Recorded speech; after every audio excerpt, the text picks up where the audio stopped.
Hello and welcome to another episode of Something Rhymes with Purple, a podcast about words and language that is hosted by me, Susie Dent, and my fantastic co-host who recently celebrated his birthday, Gyles Brandreth. Hi, Gyles. When's your birthday? My birthday's in March. I'm a Piscean. What are you? I'm a Scorpion. November. Oh, sexy old Scorpio. We're supposed to be, I think we're supposed to be quite vindictive as far as I know. No, so, you're supposed to be very sexy. Oh. Famously so. Well, anyway, so that's me. I've got a little while to go. But I mention that because I know that you are, your life is absolutely full of poetry, and you remind me of Nick Hewer, erstwhile host of Countdown, the show that I work on in the UK. And Nick could deliver a line of poetry for almost any situation. It would be just the mention of a word on the show, and he would suddenly come out with something that he said he hadn't actually voiced for years and years and years, but as a boy he had been immersed in poetry and remembers it still. And you are very much like that, and I want you to be my teacher today. Nick and I are of a similar generation, and we were blessed and lucky enough to be at school at a time when one learned poems often by rote. You were told to go away and learn a poem by heart. And the joy of it is that it stays somewhere in the rattle bag of your mind. So yes, we can talk about poetry. Yes, because the birthday connection was, I was wondering, did anybody read you or give you a poem on your birthday? I recited a few poems to myself on my birthday. They are a good companion. And knowing that we were going to talk about poetry today in general, and sonnets in particular, I made a list because one of my grandchildren, who's living with us at the moment, we've got children and grandchildren living back at home, and one of the grandchildren said, "What's the point of a poem?" And I thought, what is the point of a poem? What does a poem do for you? And I scribbled down a dozen things that a poem can do for you. And I'm really sharing this with you, Susie, because I don't know how much poetry you read, and I don't know how much poetry purple people read. But a poem is a good companion. That's the first thing to say. You're never alone if you've got a poem in your head. If you've got nothing to say to yourself, a poem will say something to you. A poem can be a comforting link with the past. That's the second thing I put on my list. Many of the poems we remember best are the poems we learnt first. What you're telling me about Nick Hewer is a good example of that. And they remain good companions all your life. The owl and the pussycat went to sea in a beautiful pea-green boat. The moment you begin to say that, you feel comforted by it. Of course, a poem can also be a challenge. That's the third thing I wrote down. What's the poem about? And it's good to stretch your mind. And a poem, of course, can stretch your vocabulary. If you read a poet like Milton, one of the greatest of all the English poets, given his way with words, his range of references, the Googling never stops. What is he saying? What does it mean? A poem can help you go to sleep. Reciting a poem about sheep is a more satisfying way to nod off than counting them. And there's a poem by Christina Rossetti called The Lambs of Grasmere that I've been trying to learn, which is all about sheep. A poem can be an icebreaker. Do you have a favourite poem, Susie? I have lots of favourite poems. In some ways, asking me that is the same as do I have a favourite word? But possibly my favourite poet of all is Louis MacNeice. And his Autumn Journal is just something that's been with me for many, many years, since my 20s. And also, actually, you recited one last week from Siegfried Sassoon, which touched me so much, as I think it will have a lot of Purple listeners, because it's about a moment of beauty in the midst of war. And so I'm going to read that one again because it's just gorgeous. I think what's interesting about poetry too is, and this is on my list of things that poetry can do, is it can do stuff that prose can't do. A poem can be elusive, elliptical, illogical, ambiguous, nonsensical, fantastical, phantasmagorical. I love that word. I don't know where it comes from. I know it was used a lot by Lewis Carroll, phantasmagoria.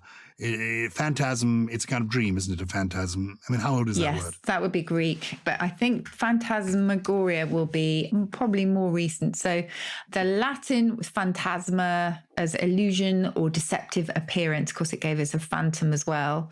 And yes, it goes back to the Greek meaning present to the eye. So an illusion that is, I suppose, like a vision, really. And phantasmagoria, I am now looking this up for you in the Oxford English Dictionary. I suspect that might be more recent. Yeah, 19th century.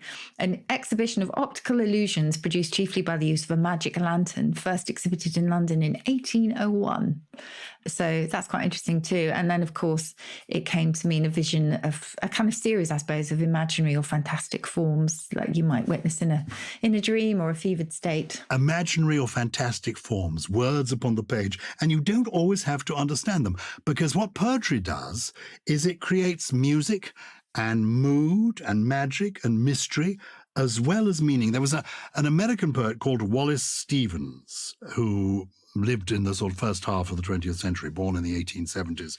And one of his lines that I like very much is this one: "The poem must resist the intelligence almost successfully."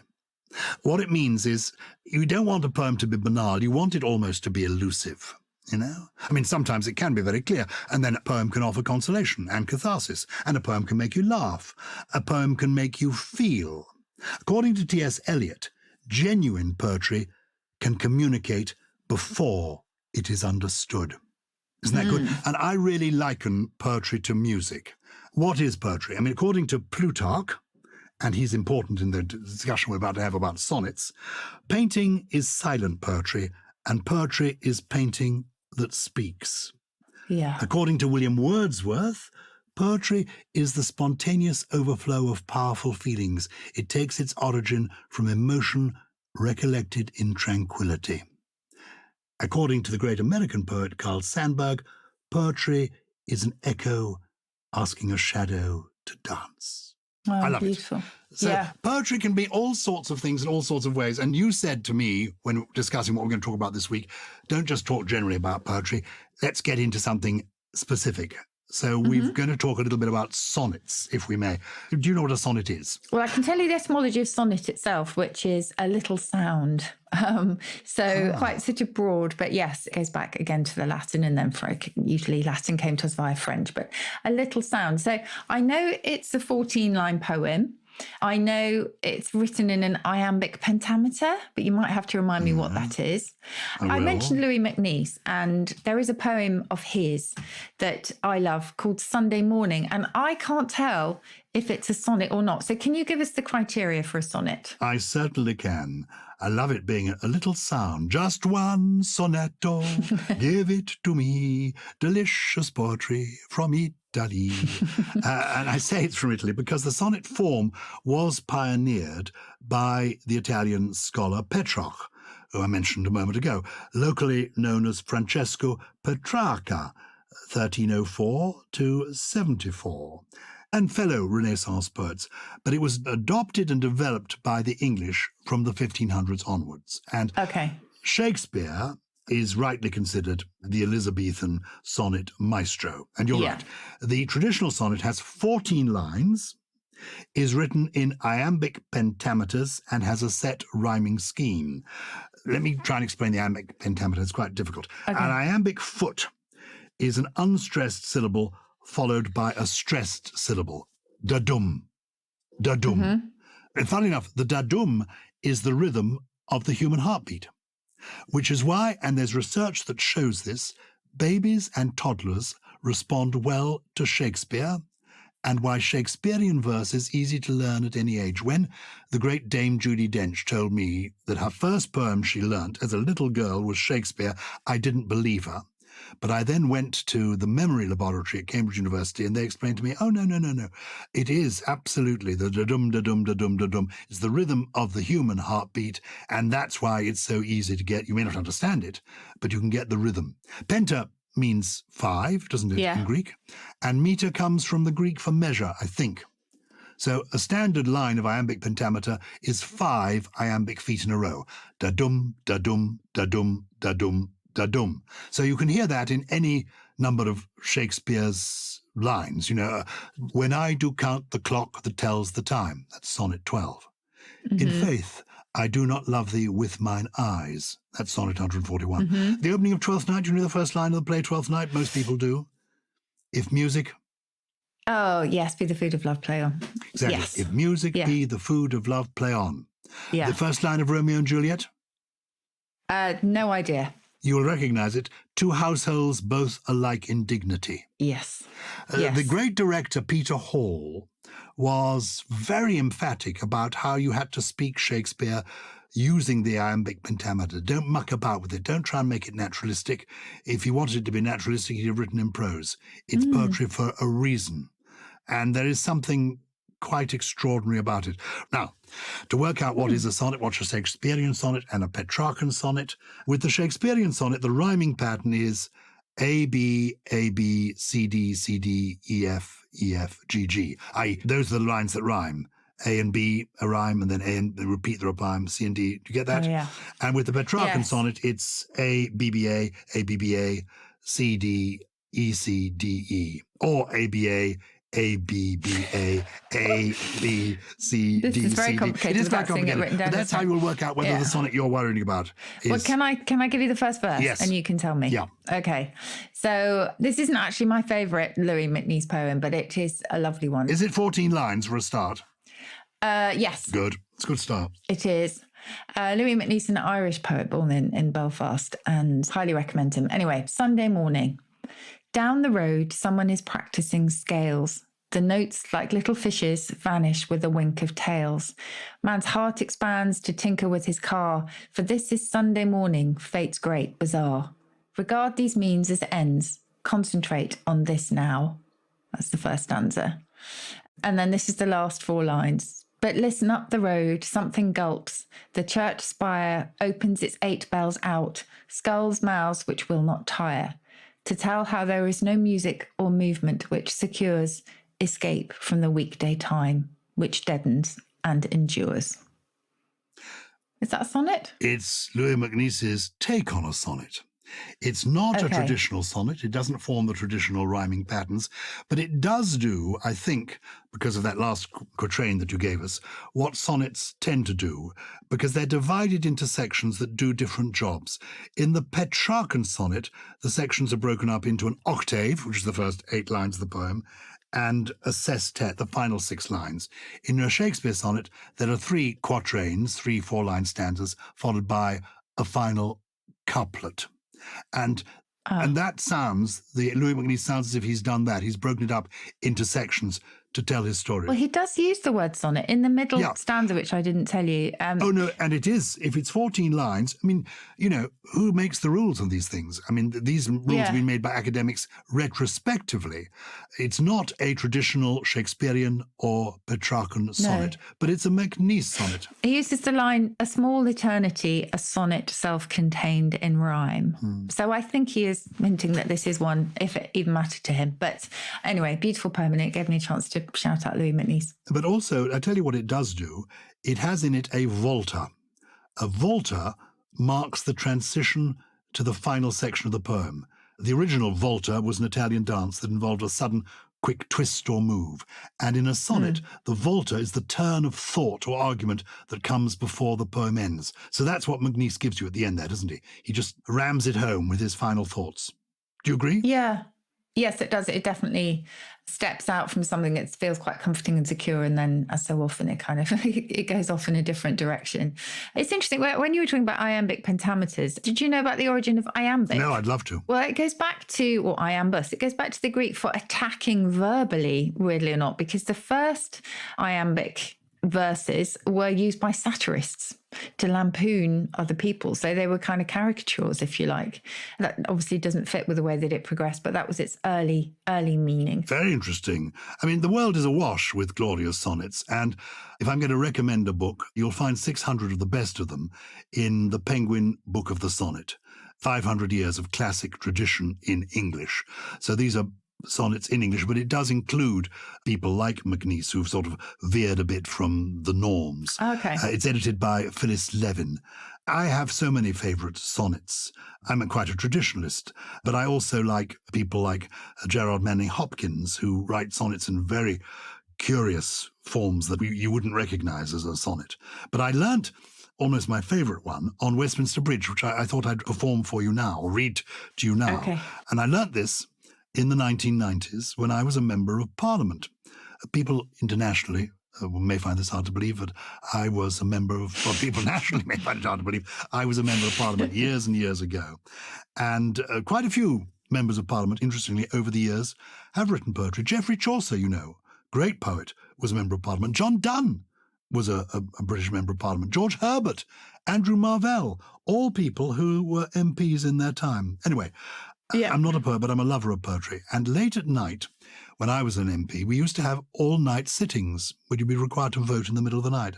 And I would go out of the House of Commons between votes and cross and recross the River Thames to learn Wordsworth's poem, Lines Composed on Westminster Bridge. And he wrote it on the September the 3rd, 1802. Earth has not anything to show more fair. Dull would he be of soul who could pass by a sight so touching in its majesty. This city now doth like a garment wear the beauty of the morning, silent, bare. Ships, towers, domes, theatres and temples lie open unto the fields and to the sky, all bright and glittering in the smokeless air. Never did sun more beautifully steep in his first splendour valley, rock or hill. Ne'er saw I, never felt a calm so deep. The river glideth at his own sweet will. Dear God, the very houses seem asleep, and all that mighty heart is lying still. Oof. And what intrigues me about that poem, is written 220 years ago, is that all the language and all the words in it are ones that we still know and understand. Tell me about glideth. Why did people say glideth as opposed to glides? So this was written in the 1800s, Yeah, wasn't 1802. it? Yeah, I suspect that the eth form of the verb was already kind of passed by them, but it is much more poetic, isn't it? I am just going to see. Oh, I see. It's I glide, Well, that thou was- glidest, he glideth. Yes. We, what is it? Do you think it's then we glid? No, we glided. I'm just going to look up when the eth endings disappeared, and I suspect it would have been preserved in poetry long after most people would use it in everyday language. Well, I might give you another sonnet while you're looking that up by John Agard. Now, he was born in 1949, and this is a poem called Toussaint Louverture, acknowledges Wordsworth's sonnet 2. Toussaint Louverture. Sounds rather complicated, but François-Dominique Toussaint Louverture was a Haitian revolutionary who was imprisoned by the French and whose plight caught the imagination of radical romantics like William Wordsworth, Cumbrian poet, who wrote a sonnet in Louverture's praise not long before he died in French captivity in 1803. And 200 years later, John Agard, poet, playwright of Afro-Guyanese heritage, wrote this sonnet in praise of Wordsworth. I have never walked on Westminster Bridge, or had a close-up view of daffodils. My childhood's roots are Haitian hills, where runaway slaves made a freedom pledge, and scarlet poinsettias flaunt their scent. I have never walked on Westminster Bridge, or speak like you with Cumbrian accent. My tongue bridges Europe to Dahomey. Yet how sweet is the smell of liberty, when human beings share a common garment. So, thanks, brother, for your sonnet's tribute. May it resound when the Thames's text stays mute. And what better ground than a city's bridge for my unchained ghost to trumpet love's decree? Oof. Now, isn't that extraordinary? This is a poet born, as it were, in our lifetime, responding to a poet who died 200 years ago, who was responding to the heroism of somebody who was, well, a revolutionary imprisoned by the French in his own country. And that line, we think of the present awful world that we're living in, yet how sweet is the smell of liberty when human beings share a common garment. Marvellous stuff. Yeah. Marvellous. This is what is, poetry can do if you spend time. But it does take time and concentration and a bit of looking things up in the dictionary. Which I just have. So back to glideth very briefly. So it does continue in poetry, but actually in standard kind of grammar, you'll find that third person singular th became obsolete in early modern English. So we're talking about the end of the 17th century, but Wordsworth clearly using it for, for sonorous reasons, quite understandably, because it is much more poetic, isn't it, than glides. I love that. This is Something Rhymes with Purple, where this week we're talking about poetry in general and sonnets in particular. And it's just occurred to me, we've got the most brilliant purple people all over planet Earth. Maybe we've got some poets out there, or people that don't know they're poets yet. Why not try writing a purple sonnet? We shall interpret it quite loosely. It must be 14 lines, but it doesn't need to be a Petrarchan sonnet following that rhyme scheme or a Shakespearean sonnet. It doesn't have to be written in iambic pentameters, but it should have a set rhyming scheme. 14 lines, a set rhyming scheme. I like a sonnet that actually certainly has a volta, so it changes the mood sort of partway through it, probably after, 8 lines or 12 lines. Anyway, write us a sonnet, and I'll persuade one of my publishers to give a copy of my collection of poems to learn by heart, Dancing by the Light of the Moon, as a prize. And there's quite a bit in there, not only about learning poetry, but about the nature of poetry. And if you want the technical stuff about how to make a sonnet, you can find it in there as well. So send it to us, purple@somethingelse.com, no G in something. Have people been in touch with us this week? Oh, they certainly have. We always love your emails. And the first one, and I think we can hear from him, comes from Jack Hughes. Dear Gyles and Susie, thank you so much for your continued linguistic endeavours on the podcast. I have to say I've adored the past few episodes, particularly the live shows. A couple of fruity questions have been rattling around my head this week.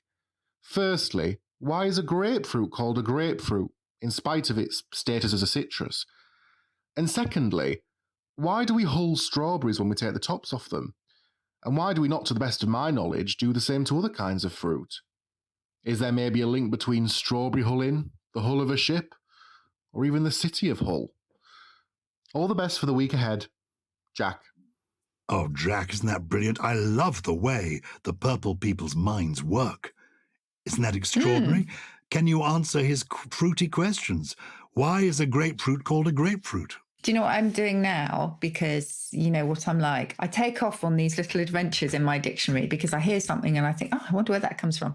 So that was from Jack, as you say, and he's asking about fruit. And I suddenly wondered, where does jackfruit come from? I don't know if you've had jackfruit, but it's quite often the vegetarian or vegan equivalent of meat. And it's nothing to do with the way that we use jack for a sort of jack of all trades or a steeplejack or a lumberjack and any kind of, generic useful holder, if you like. It actually goes back to a Portuguese and a word that looked very different, which is Jaca. So I'm sorry about that. That was just a little foray of mine into the dictionary. So why is a grapefruit called a grapefruit, given its citrus status? I'm not the best to talk about what defines a fruit, but I think we've always called the grapefruit a fruit, and its fruits grow in clusters and look like little grapes. So that is why, if you actually look at how the grapefruit is grown, you will see that they look like little bunches of grapes. I would always think of citrus as a citrus fruit, wouldn't you? I would.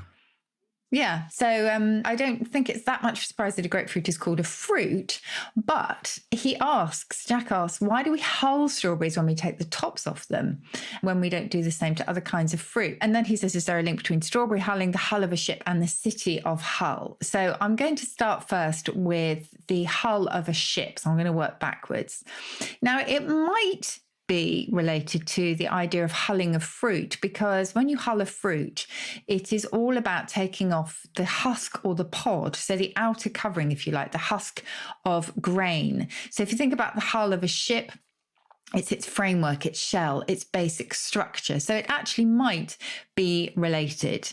And if you talk about the hull of a fruit, that comes from the German Hülse, meaning a husk or a pod. So you can refer to it in that sense, whereas the verb, as I say, is kind of taking it off or removing them.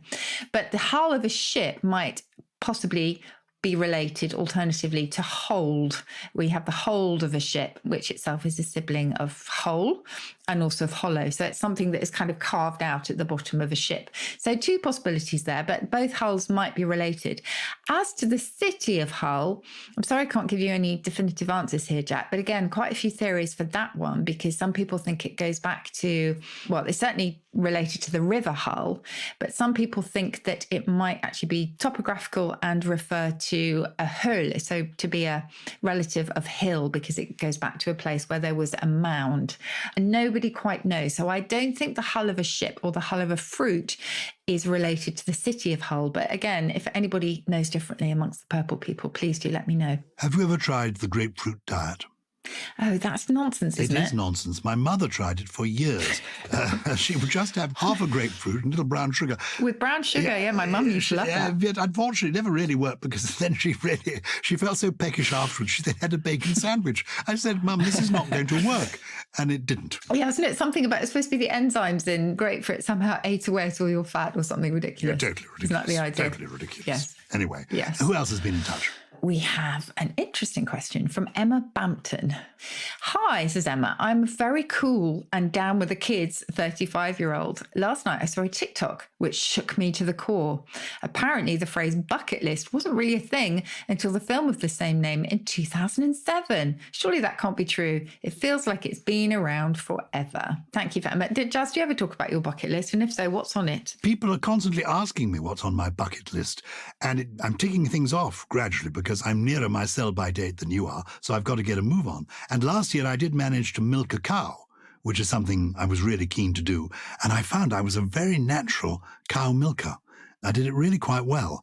Is it quite mesmerising? It's completely fascinating and satisfying as your bucket fills up. And the cow is so charming and docile, and mine was, she wasn't called Daisy, but I called her Daisy, and we got on famously. I'll put a picture of me milking the cow up on Twitter so that people can take a look and see me milking the cow. Yes, I do have something on my bucket list. I like to do a great variety of things. I have never been in a TV soap. I've been in every kind of television program you could imagine for more than 50 years. Everything from religious program to current affairs. Have you been on The Archers? No, but I would regard that as a soap. I want to be on a TV soap. I'm a friend of the actress. Okay. I've got several friends who are in soaps. The actress Maureen Lipman is in Coronation Street at the moment, and I'm trying to persuade her to persuade the producers to have me as an old love interest of hers, possibly a defrocked bishop who has come back to Coronation Street to live in hiding during his twilight years and is wanting to rekindle the relationship from many years ago. And so Maureen is working on that. And I've got a friend called Brian Connolly, who's a wonderful entertainer and actor, and he is currently in EastEnders, where he plays a bit of a white boy. And I've asked him to put in a good word for me there, and I thought I might be a lawyer, a struck-off lawyer. I mean, I feel there's got to be something slightly ne'er-do-well about my character. So that's my on my bucket list. What is on your bucket list still? I don't think I've created my bucket list yet, and I need to get moving. I wouldn't mind being on The Archers because I've grown up with The Archers, so it's absolutely my comfort listening that. For those outside Britain, The Archers is probably the longest running radio soap ever, and it is set in the fictional town of, a village of Ambridge. And yeah, absolutely, my mum used to listen to it, and just for me, it just takes me right home. Did you watch Neighbours in the 1980s and 1990s? I did used to watch Neighbours. And sadly, it's going to be no It's come more. to the end of its life. And of course, I think it is true to say that people of my children's generation began speaking with not so much an Australian accent as with an uplift. I think it really happened as a result of listening to Neighbours. Yeah.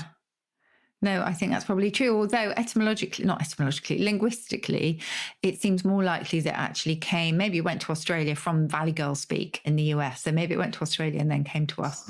But yeah, it's more likely, I think, that it originated there. Anyway, back to Emma's question. Yes. And I should also say that the same question was submitted by Joe Dodds from Northumberland, who, Gyles, really enjoyed meeting you and Michelle at the live show in Newcastle. Yay. So shout out to Joe as well. So the bucket list is all about kicking the bucket, isn't it? It's all about what you want to do before you kick the bucket, which is an expression most of us are familiar with and which has a really dark and horrible origin, especially for us vegans and vegetarians. And the likely origin is that a pig, particularly an animal, would have its throat cut while being suspended from a beam, and in the dying the throes of death, would kick the bucket that the person suspending it from the ceiling had stood upon. Absolutely horrible. Anyway, so that's probably where it comes from. But back to happier things, it absolutely was popularized by the film The Bucket List in 2007. And I say popularized because we can never be quite sure whether that was the first use of it or whether, in fact, as Emma feels, it goes back much further than that. But certainly in terms of the printed records that we have and the Oxford English Dictionary, 2007 was when it really came to the fore, and that's when our records first start. So you never know. I mean, the OED is full of, well, it has teams and teams of people working for it who are always trying to find earlier records of particular words and expressions. So it may be that, kicking the bucket and the bucket list will be, as they say, antedated, and people will find earlier records. But certainly the bucket list popularised it. Very good. I'm not going to use the phrase anymore now I've discovered the origin. I think it's so horrible. grim. It is horrible. Gosh. Yeah. Oh.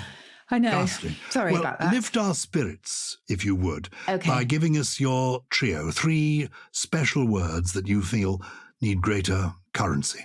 Well, we talked last week particularly, didn't we, about how it's very hard to stop feeling anxious at the moment and stop feeling helpless and desperate, really, for, the world, and particularly for the Ukrainians at the moment. And this is one I think that maybe will chime with a lot of us, in that we are overmused and have think ache. So to be overmused is to be really exhausted from too much thinking. And it's very hard not to be, as I say, at the moment. And think ache is in the dictionary. I offer these two together as a sort of instance of mental suffering, but also the kind of, the sort of, as I say, weariness, bone weariness that comes from just your mind just going to places that you never thought it would have to go to. So overmused and think ache, the first two that I offer as a couple. The next one is sort of related as well. Now, I'm not sure I'm pronouncing this properly, and any Scots Purple people, please do correct me, because I couldn't actually find a very accurate pronunciation for this, but it's spelled F-A-U-C-H-L-E. So Fauchel or Fauchel. F-A-U-C-H-L-E. Fauchel. Yeah. Say it carefully. And it's from the Scots. Yes, exactly. And it essentially means to work listlessly and without really being able to concentrate because your mind's just not in the game. So that is Fauchel. Just be careful with that. And I'm going to end with a positive because, again, this is something I think so many of us felt looking at the sheer courage and determination of the Ukrainian people. And that is actually a Hebrew term, Firgun. F-I-R-G-U-N. We may have had it before, Gyles. It's unselfish pride and admiration in someone else's deeds. Firgun. So that's a positive one to end with. Very good. When you're suffering from think ache and over musing, what's the comfort viewing you turn to on the TV? I am a bit like you mentioned last week that your children, your grandchildren don't watch TV in the conventional sense. I'm not sure many of us do still. I will just try and get into a good drama. That's where I go to, or a good book, essentially. Yeah. Have you seen Shakespeare and Hathaway?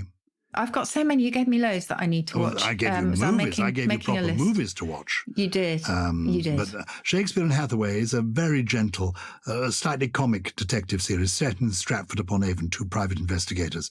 And it's great fun. Yes, it's when you want to watch things like Murder, She Wrote. Yeah.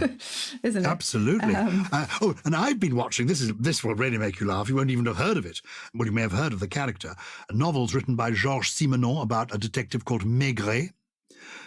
There is a television channel called Talking Pictures, and they have been showing episodes of Maigret starring a British actor, Rupert Davis, from the early 1960s. These are in black and white, and you can actually see the sets shaking. I mean, they do occasionally go out on location and film bits, but mostly it's done. But it's so good. And, you can get away from the horrors of the world momentarily when you're suffering from think ache with that. But a lot of people like comfort viewing of things like The Repair Shop. Have you seen that? Oh, yes. That's gorgeous. That's so lovely. I'm in tears at the end of every single episode that I watch of that, because what it means to people who bring in their old, doll's house or mechanical toy from their childhood, and what it means to them is incredible. It's an absolutely lovely programme. Well, obviously what I would recommend if you're suffering from think ache or overmuse is to actually go, maybe overmuse is not right to go to another muse, but to go to the muse of poetry, because it does require concentration. That's the challenge of poetry. Well, not all poetry does. You can read a limerick and just have fun, or read those lovely poems by people like Edward Lear and just enjoy the language and the use of language. But also thought-provoking poetry is nice, and poetry with a message. So I'm going to end with a poem, and it was my wife's birthday the other day. Yes, happy birthday, Michelle. And I learnt a poem for her a few years ago, because one of the things that you can do with poetry, I mean, poetry enables you to do so much, but it does enable you to get the girl or the boy. It's a cheeky trick, this, but if you can master it, it really does work. Okay, dating tips from Gyles. Dating Brandreth. tips. Well, admittedly, dating was rather different 50 years ago when I was first doing it. I learned this. It's an interesting trick. I learned it from somebody of an older generation. At an early date, you say to your date, is there a poem that you like? What's your favourite poet? And just get to talking about poetry. And if they mention a poem, if they don't mention a poem, forget it. But if they do mention a poem, you just clock it and say nothing more about it. And then go away secretly and learn the poem. Ooh. And then several dates later, don't do it immediately, several dates later, at an unexpected moment, you say to the person, I've got a present for you. And then you recite the poem. Aww. And so this is a poem that I first learnt half a century ago. It's by Elizabeth Barrett Browning. And when it was first published, it was published in a collection called Sonnets from the Portuguese. And this was because she wanted to give the impression that these were translations. They were actually original poems. But because it was so unusual to be a poetess, to be taken seriously in those days, she lived from 1806 to 1861, it was more comfortable for her to say these were sonnets from the Portuguese. But she wrote this. How do I love thee? Let me count the ways. I love thee to the depth and breadth and height my soul can reach, when feeling out of sight for the ends of being an ideal grace. I love thee to the level of every day's most quiet need, by sun and candlelight. I love thee freely as men strive for right. I love thee purely as they turn from praise. I love thee with the passion put to use in my old griefs, and with my childhood's faith. I love thee with a love I seem to lose with my lost sense. I love thee with the breath, smiles, tears of all my life. And if God choose, I shall but love thee better after death. Oh, wow.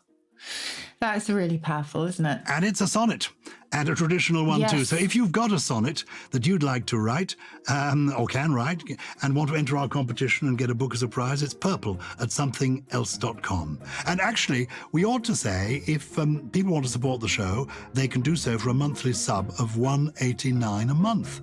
And they get all the episodes ad-free, and you get a discount code on the merchandise range and access to the exclusive bonus episodes. We've done them on train spotting and Wordle and cheese, and we've got a new mini-series on the nation's favourite swear words to catch up on. Those are the episodes that my grandchildren are wanting to listen to. Anyway, to find out more and to start a 7-day free trial, follow the links in the programme description.